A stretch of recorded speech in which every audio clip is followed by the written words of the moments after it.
All right, welcome to lesson 3 in modern physics. Now, up until now, we've been talking a lot about light. At the end of electromagnetism, we talked about light being an electromagnetic wave, thanks to Faraday and Maxwell. And then we started talking about Einstein's special relativity and how that led into E equals mc squared, which is all about time dilation when moving close to the speed of light. And we're going to need to delve even deeper into light. But before we do that, we are going to need to go over some properties of waves again. Okay, now we did waves in grade 10. Right? When we did optics, we looked at some things like reflection, refraction. Do you remember those words? And then we also continued waves in grade 11, right? Not necessarily with light, but with slinkies. And we looked at things like wave interference, constructive, deconstructive interference. Do you remember that? Okay, so we're going to go over these things, and then I'm going to go over some new things. All right. Okay. First, the universal wave equation. This is from grade 11. Hopefully you remember it, where it says the velocity of a wave is equal to its frequency times its wavelength. Do you remember what the wavelength of a wave is? So if you have a wave like this, let me make it bigger. A wavelength would be, say, the length between crest to crest, right? Or trough to trough, or from any point to the next point in phase. Okay, that's your wavelength. And we would give it the symbol lambda. Okay, frequency is the inverse of period. Okay, hopefully everyone's still okay with that. And velocity is, well, I'm not going to say what velocity is. Okay, now, also, very, very important, as you have, say, a wave go from one medium into a next medium, we had something called refraction. Remember that from grade 10 optics, where a light beam would bend as it goes into a different medium, because it would either slow down or speed up. Well, the light actually doesn't slow down or speed up. But essentially, it effectively does look like it does so. Okay, I explained to my grade 11 students why that happens. If you forget, let me know in the comments, and I'll put up a worksheet or something which will help you remember what's actually happening as light travels through a different medium. But in this lesson, we're not going to specifically talk about light. We're going to talk about waves in general. And yes, waves can slow down as they pass into a different medium. And as they slow down, a couple things happen. Right? One, the wavelength gets smaller. Right? Now, very, very important, the frequency does not change. The frequency, if you want the frequency to change, it must be changed at the source, whatever is producing the wave. And so we can take this and say, well, if the frequency doesn't change, we can take the universal wave equation and make a ratio, right? Where V1 over V2 equals lambda 1 over lambda 2. Right? As the speed slows, the wavelength gets smaller. Okay. Now, refraction also had light bending. Okay, and there's a similar ratio we can set up for that as well. Right? We kind of looked at it in grade 10 when we did optics. Don't know if you remember, but we did an equation like n equals sine theta 2 over the sine of theta 1. Or we might have called it the angle of refraction over the angle of incidence instead of 2 and 1. No difference. Now, n was the index of refraction. Now, this isn't the full equation, right? Because the full equation is actually n1 over n2. Now, why did we only use n? Well, because in grade 10, everything was going from air into a different material, from air into a different material, from air into a different material. And when we're in air, the index of refraction of air, I believe, is 1.0003. And so in grade 10, we just didn't tell you, and we assumed it was 1, left it out of the equation entirely. Okay, but if you're going from, say, oil into glass, well, those are two very different indexes of refraction, and therefore you need to use this. Now in grade 10, we saw that n you could determine through a comparison of the sign of those ratios. We did a little lab determining that. And so we can continue this ratio where we have v1 over v2 equals lambda 1 over lambda 2, which equals sine theta 1 over sine of theta 2. Okay, and n is flipped, right? All of those equal n2 over n1. Okay, where n is our index of refraction. And that's a characteristic physical property for whatever material you're looking at. Right? If that means you can use it to identify the material. Now the cool thing is substances have two indices of refraction, but we'll talk more about that when we get to polarization of light. Okay, diffraction. Let's look at diffraction. You may have heard of this, you may not have heard of it, but diffraction is the fact that if you send a wave through a barrier, it'll bend around that barrier. I mean, it makes sense, right? If you're having a conversation with someone in the room and someone's on the other side of the door around the corner, they can hear you, right? Because the sound, well, will go through the walls as well, but also bend around the corners. Okay, now diffraction, if you look at these images below, one, the first two have the same wavelength, but the second one has a smaller opening. Notice that the second one has a greater diffraction. So a smaller opening gives you a greater diffraction. Okay, now look at the second and third one. The second and third one have the same size opening, but the second one has longer wavelengths. And again, it gets more diffraction. So longer wavelengths and smaller openings give you more diffraction. All right, interference. Hopefully you remember this. So we have constructive interference, where if we have two waves that are in phase, they can interfere constructively, increasing their amplitude. Right? And that's just the principle of superposition, which says you add the amplitudes. Right? It just means addition. Principle of superposition means add. Okay, destructive interference, again, you're just adding principle of superposition, but in this case, you're adding a positive amplitude with a negative amplitude, and if they're identical and completely out of phase like these ones are, you get nothing. Okay. Now we're going to expand this into 2 dimensions. This is going to be new now, so it's like, whoa, what's going on here? So let me sort of describe this picture. I wish I had a projector to put it up here, but I don't, so let's do this on the PowerPoint. So in this picture we have, I hope you can see my mouse. I wonder if I can. Pen. Okay, let's see if this works. This picture we have, oh, it works. Here we have source 1 and source 2.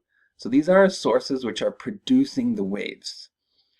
Okay, and then we have the waves moving out from the source. We have, for example, this solid black line will be a crest, and then the dotted blue line here will be a trough. And if you just follow that outwards, you can see then you have crest, trough, moving outwards. And the same thing for the second source. Now, if we look where these sources actually meet and interfere, well, let's look at this one right here. Right here, we have this black line here. So the crest of one wave meeting this dotted blue line here, meeting the trough of another wave. When a crest meets a trough, you get destructive interference. And so this is a nodal point. Now, if you remember, a nodal point is the areas in interference where you end up with destructive interference. Do you remember doing standing waves in grade 11? Where I had that long string that sort of vibrated and produces that nice wave that doesn't look like it's moving, just vibrating. The points which were not moving at all, the points of destructive interference, were called nodal points. Let me draw a little picture here. So I had something that looks like this. Okay, so this would be a nodal point, right? Node. And then these here would be your antinodal points. Okay, they would just be vibrating between crest and trough. So right there, at that point which I circled, would be a node. Okay, and so all of our hollow circles are nodes. But let's look at this one here. Okay, this one, we have the crest meeting the crest of another wave. So two crests meets, right? That gives us an antinode. So this is an area of constructive interference. Similarly, this one right below it is two troughs meeting, which again is constructive interference. So in this diagram, all of our solid dots are areas of constructive interference, and all of our hollow dots are areas of destructive interference. Now you can see that we kind of, if you're just looking at the dots, a pattern emerges. We have one straight line right in the middle here, which is all areas of constructive interference. So this we call, it's a line. We call it an antinodal line. Okay, and then we have another line. This is areas of deconstructive interference, all these nodal points. So this is an this is a nodal line, right? And we actually give it a value of n equals 1. That's hard to write with a mouse. So that's n equals 1. Now on this side as well is also n equals 1. Right? We label n, which is the nodal line from that center bright line. We call it the center maxima. Okay, because they're all constructive interference. And if it was light, you would see a bright light. Okay, so that's our center maxima. We actually call it M. Oh, there we go. M equals 0. Okay, and this one would be n equals, 1. Okay, and then this one would be m, because it is a antinodal line, equals 1. And this one moving over, and it's the same thing on the other side, is n equals 2, because that's our second nodal line. There we go. This is m equals 2, n equals 3, m equals 3, and n equals 4. And the same thing on the other side. Okay, now these values of n and m are integer values. You cannot have a value of n to be 1.5 or anything like that. And notice n, there is no n equals 0. There is an m equals 0, but no n. Okay, so if I were to write it, you can have m to be 0, 1, 2, 3, and so on. And n would be 1, 2, 3, and so on. Okay? They're all your natural numbers, but m also includes 0. Okay? But no negatives. Okay? If you go to the other side, there's no negatives. It's always positive. Okay? Everyone okay with that diagram? If so, we're going to do something else. A little analysis here. Here's our analysis. And let me see if I can change color. I can. Blue. Okay, let's pick a point, any point on the first nodal line. Where's my marker? Here we go. We'll pick this one. Okay, so I'm going to look at that one. Okay, and what I'm going to do is I'm going to determine the path difference. Now, what does path difference mean? It means, well, the wave has a certain distance to travel from source 1 and a certain distance to travel from source 2. Now, if those distances are equal, then there is no path difference, it's 0. But if they're not equal, then there will be a path difference. And in this case, there will be a path difference. The only place that they're equal, and you can probably guess by looking at it, will be on that central maxima. Okay, that's where your path difference is 0. On the nodal line, it's not going to be 0. So let's look at this. We're going to call this, let's find the distance it takes for a point on the first nodal line from the first source. And then I'm going to subtract that distance for a point on the first nodal line from the second source. So this is what I'm trying to find. And I only care about the absolute value because I don't want negative distances here. We're just looking at a scalar quantity, so a negative length really does have no meaning there. Okay, so let's try from source 1. Where's my... I'm going to change the color again. I can't see blue. Oh, it's black. All right, there it is. Okay, so from source 1, here we have, let's call this the first wave. So one wavelength, and then we have a trough, and then another crest. So there's our second wavelength, and here's our third wavelength, and then it appears on right there. So 1, 2, 3.5 wavelengths. Okay, so this one is 3.5 wavelengths. I don't know what lambda is, so I'll just write it in terms of lambda. Now from the second one, we have 1 wavelength, 2 wavelengths, and exactly 3 wavelengths, so minus 3 lambda. So I end up with a path difference of 1/2 lambda.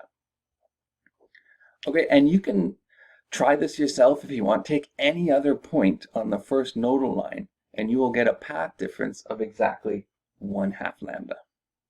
So let me just write that to the side here. For here, for n equals 1, we get a path difference of 1/2 lambda.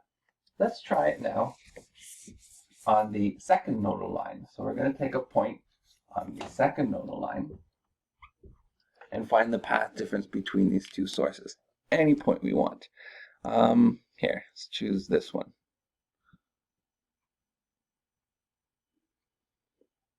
Okay, so from the first one, I'm not going to draw it, just count with me. We have 1, 2, 3, 4, 5 lambda. Okay. Subtract. Let's do it from the second one. Oop, I just drew a weird line there. Ignore that line. 1, 2, 3.5 lambda. So minus 3.5 lambda. So if we do that, we get 1.5 lambda, or 3/2 lambda. So for n equals 2, we get 3/2 lambda. And you can try that for any point on n equals 2. Okay, I'm just going to zoom in here now. Now, try it for yourselves on the third nodal line. But let me tell you, I can already just calculate that in my head. It is 5/2 lambda. Try it for yourself on the fourth nodal line, and yeah, I already did that in my head. It's 7/2 lambda. Now you're probably seeing how I'm doing it in my head. There's a pattern, okay?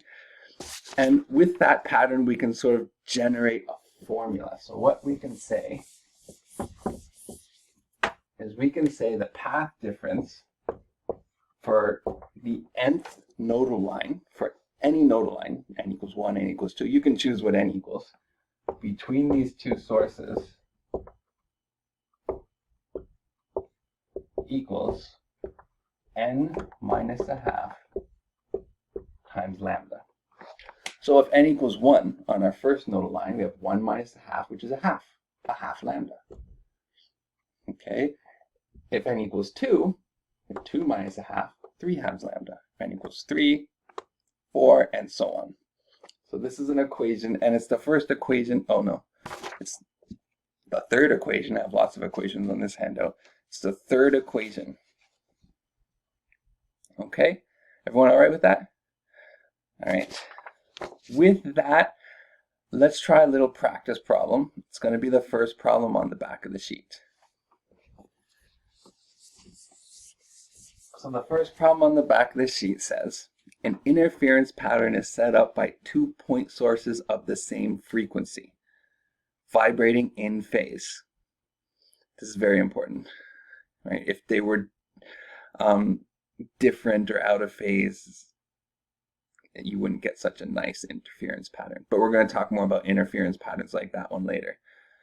A point on the second nodal line is 25 centimeters from one source and 29.5 centimeters from another source. So it's giving us the distances.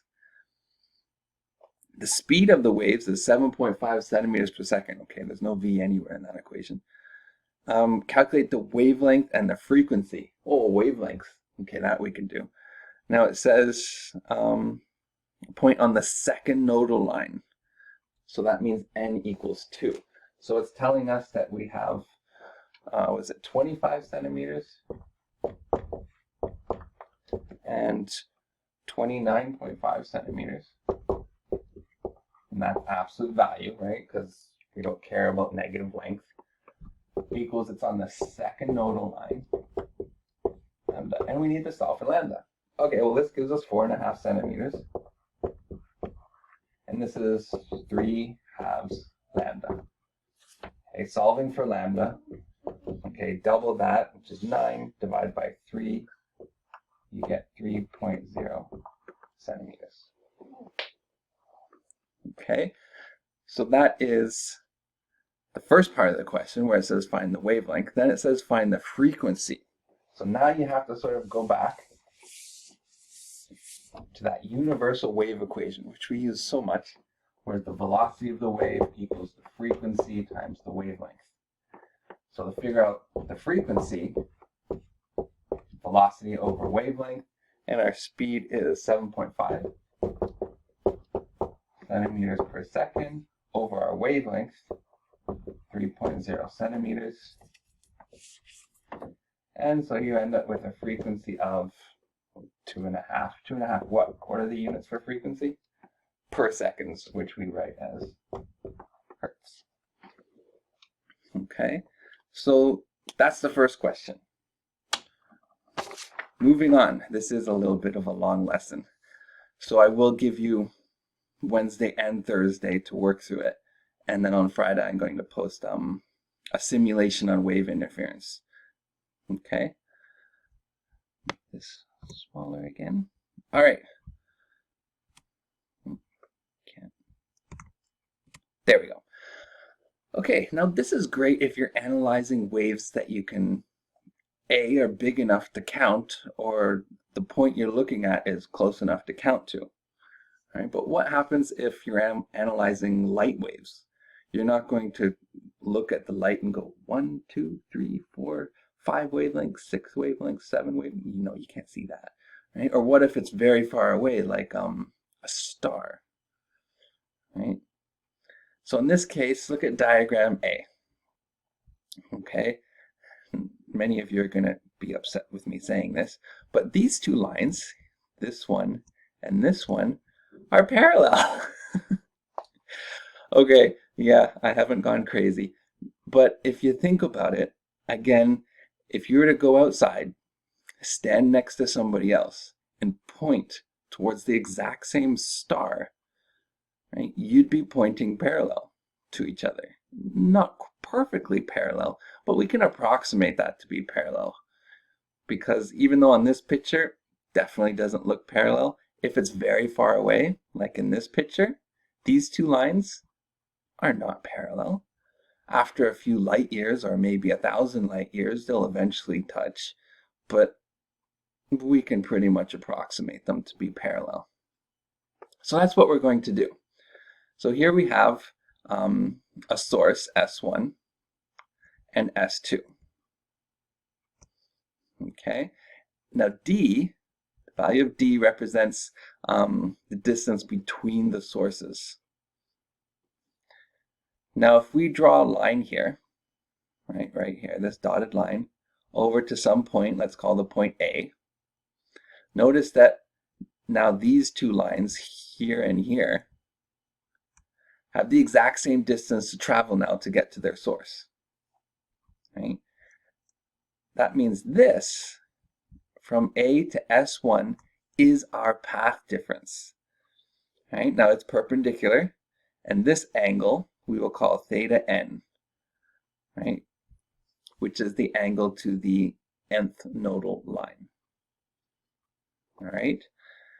From the central maxima. We'll go into more depth as to what that looks like. But for now, analyze this a little bit. Right, so we have our path difference, which is PNS1 minus PNS2. But instead of writing it like that, we're going to write our path difference as AS1, that line. And it's going to equal n minus a half lambda. Now AS1, again, you're stuck with having to measure that. But if it's very far away, it could be a big distance to measure. The angle might be a lot easier to measure. So if we look at the angle, and let's take the sine of that angle. So let me just write this to the side. The sine of theta n equals, well, opposite over hypotenuse. It's our AS1 over our hypotenuse, which we've labeled d as the distance between the two sources. So I can rearrange and solve for AS1 and write AS1 as d sine theta n, which equals n minus a half lambda. And then I'm just going to rearrange to write this as the sine of theta n equals n minus a half lambda over d. And I believe this is the second equation, no, the fourth equation that's on your handout now. Okay, moving on. Okay, well, what if you can't measure theta? So this is theta. This is a much better image to see what theta is. If you look at this theta, which we've labeled right here, in the previous diagram, it's just a lot smaller because this diagram's a lot bigger, right? This theta n, oops, right here, are the same. Okay, so this theta n and that theta n prime are the same. Now, if you look at this one, we've drawn a line from the middle between our two sources all the way down to, say, some screen of which we're viewing an interference pattern. Okay, now, if we're looking at that, we can see that this we're going to call L, which we call the right bisector. And the angle between the right bisector and this point Pn, right, that you're measuring is called theta n. Yeah. Then we also have another term that I brought up here, xn, which is the distance from our central maxima that we're viewing on a screen. At school, we would do lots of labs where we view interference patterns of light on a screen. Next week, when we do a lesson on it, I have a laser. I'll try and make an interference pattern on the board, but I don't know if my web camera will be good enough to pick it up. We'll see.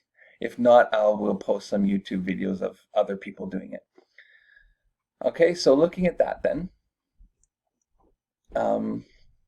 xn is the distance from our central maxima to the nth nodal point.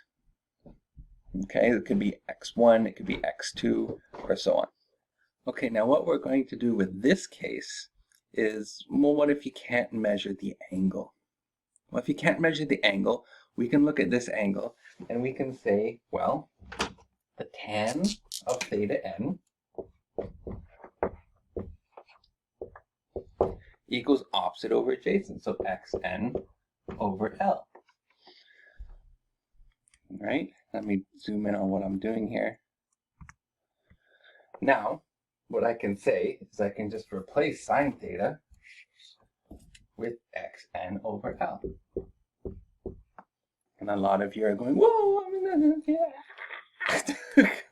Sine theta is not tan theta. No, it's not. Okay, but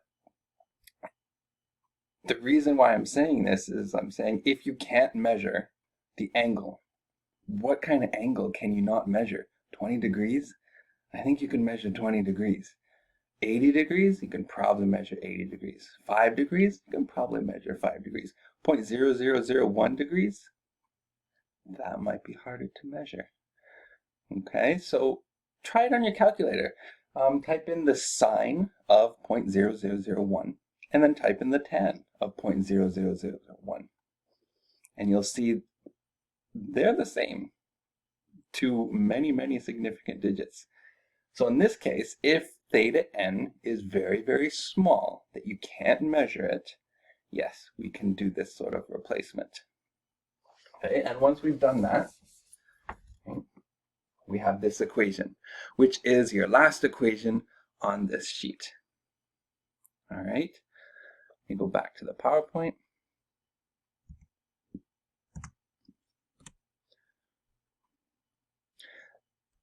That example we did already. Last thing I want to talk about is thin film interference. Now you see this all the time. This isn't a rainbow. Well, it's not a natural rainbow that we would see. A regular rainbow, regular rainbows that you'll see in the sky are due to the dispersion of white light as they pass through little water droplets, which is due to refraction. Okay, refraction, just like a prism breaking up or dispersing white light.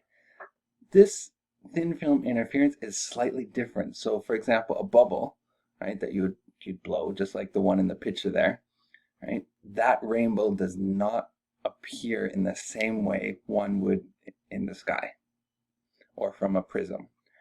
What happens is that film of that bubble is so thin that if you look at this picture, you have light coming, right? Light coming, and then you have partial transmission, partial reflection. So we've talked about this in grade 10, partial reflection, partial refraction. So some of it will reflect, some of it will then refract inwards, and then again reflect, and then refract. Again, and you can have this process repeat and go through, but we're just going to look at these two.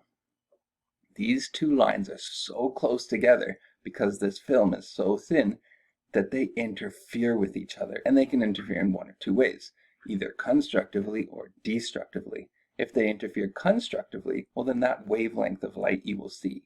If they interfere destructively, that wavelength of light you won't see.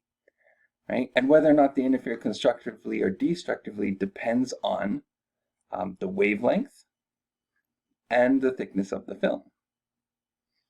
Okay, right here, this distance we call the path difference. Again, path difference. Why?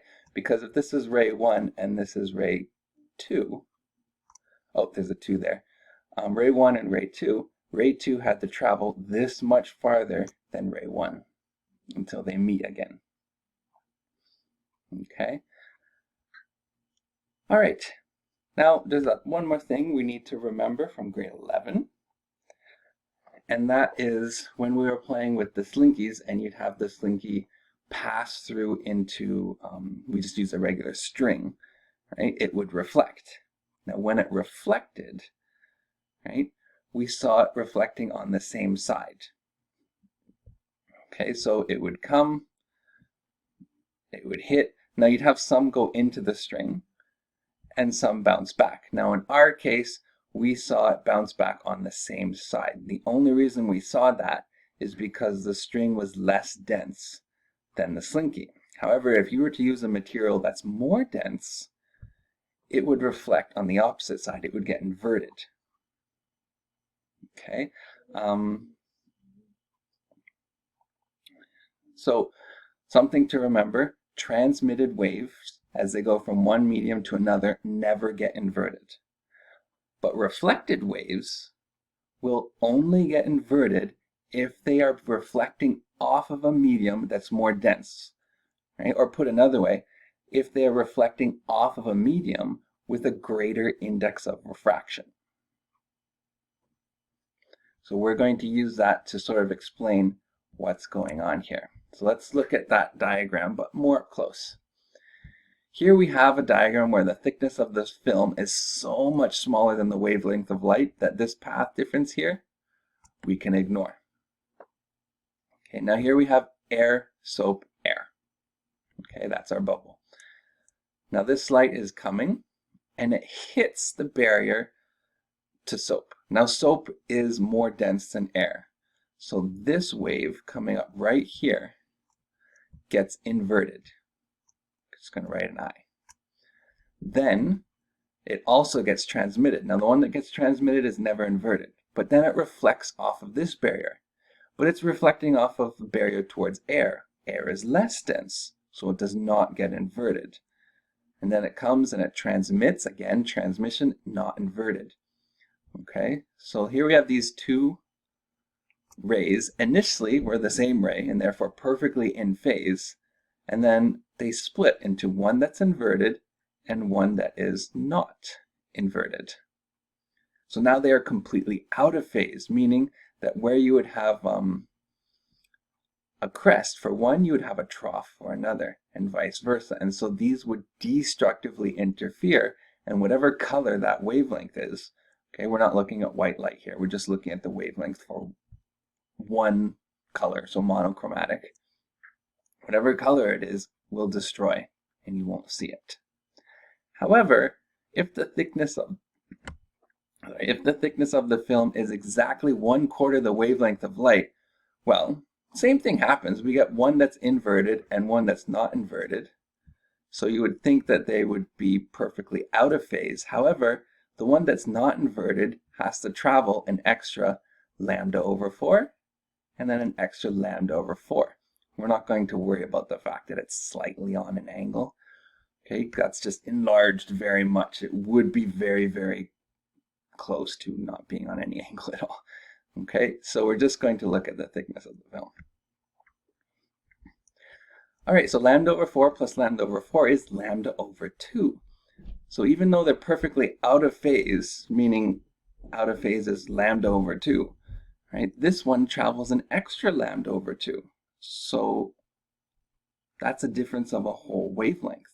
So that puts them perfectly back into phase, right? Where you would have a trough meet a trough, crest meet a crest.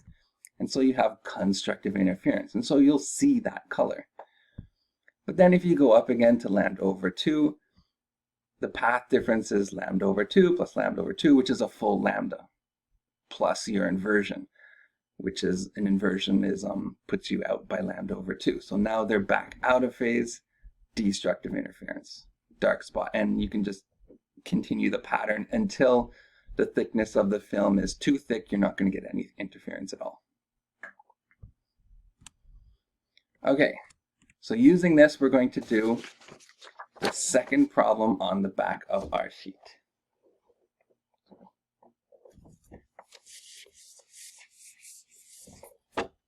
Here we have a coating, 177.4 nanometers thick. It's applied to a lens. Sorry. This is a long lesson. It's applied to a lens to minimize reflections. That minimized reflection is a hint that what we want is destructive interference. Then it says the respective indices of refraction of the coating in the lens are. Okay, so let's just draw this. So here we have air. Let's call this N of air, which we're just going to write as 1.00. I think it's 1.0003, but the three significant digits, it's 1. Okay, and then we have the coating, which is 1.55, and then the glass, which is 1.48. This is exactly what you would put on glasses if you ever have, where are my glasses? They're upstairs. If you have glasses, some of them say, for example, my glasses do not allow blue light to transmit through them. Right? Or at least a certain blue light that would appear a lot on like technological devices, which sort of make your eyes go tired. So it tries to help your eyes be less tired. Okay, so it doesn't allow certain blue wavelengths to pass through.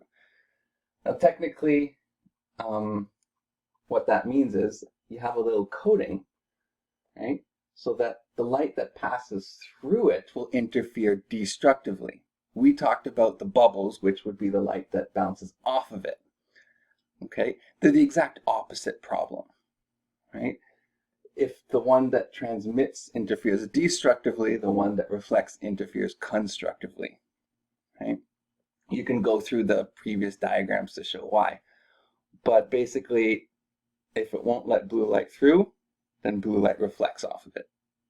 I'll go grab my glasses, see if you can see that, but you might not on a web camera. But first, let's finish this problem. So we have light. Now we want this light to stop reflections. We don't want any glare off the glasses. So we've got this coating on it to try and minimize reflections. But it's not going to do it for all light. Let's see what wavelengths is going to be best to minimize those reflections. So we're going to have light come in and bounce off. Okay, now it's bouncing off of a layer that's more dense. So it's going to get inverted. It's also going to transmit. When it transmits, it uses no inversion ever. And then it's bouncing off a material that's less dense, so it's not going to get inverted. And it's passing through, so no inversion. Okay, so that means if the thickness we didn't care about, they're already out of phase and they destroy each other. But in the real world, we usually have to care about that thickness. So we have a thickness here. Now, since they're already destroying each other, we want this path difference to be one full wavelength, right? So that if they're already destroying each other, like this one's just going to travel an extra one full wavelength. So they're still completely out of phase. That means to go down, it's lambda over 2, and to come back, it's lambda over 2. So our full path difference would be lambda. So that means our thickness is lambda over 2, the thickness of our film. All right, now this is where a lot of students just like to say, oh, okay, so we know the thickness, let's just multiply it by 2. Like, no, can't do that, and here's why. When the light passes through, it effectively slows down, and therefore its wavelength decreases, right? So this lambda over 2, the path difference, we're talking about the lambda that the light is inside of the coating. And the question says what wavelength in air is minimally reflected. So this is actually the wavelength of the light in the coating. But we don't know what that is, and we don't want to know what that is. So let's try to figure out how we can use Snell's law, which is sort of that expanded version I told you from grade 10, where we have NC over NA equals lambda A over lambda C. Now NA is effectively 1, so we can just cross that out. And we can solve for lambda C to be lambda A over NC. So then rewriting this, we get lambda C is lambda A over 2NC. All right? Now what we can do is, yes, we can say the thickness equals this. We can rearrange to figure out, that should be A, to figure out what the wavelength is, which is 2TNC, which is 2 times the thickness, which is 177.4 nanometers, times NC, which is 1.55. And that gives us 550 nanometers.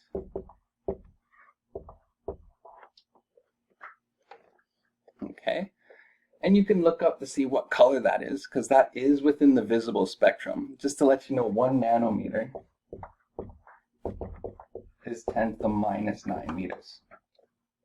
So in the last unit, we did a lot of micrometers. In this unit, we're going to be doing a lot of nanometers, because the wavelength of light, well, at least visible light anyways, is on the order of nanometers. Yeah, so that is within the range of visible light. I'll give you a little challenge to look that up online to figure out what color that actually is and what the visible spectrum's range is in nanometers. Okay, that'll be it for this lesson. There are lots of applications for thin films. This was your glasses application, but I'm going to put a video from YouTube, which is really cool. That's going to show another application of thin films, which applies to anybody with blue eyes. All right. Okay, all done.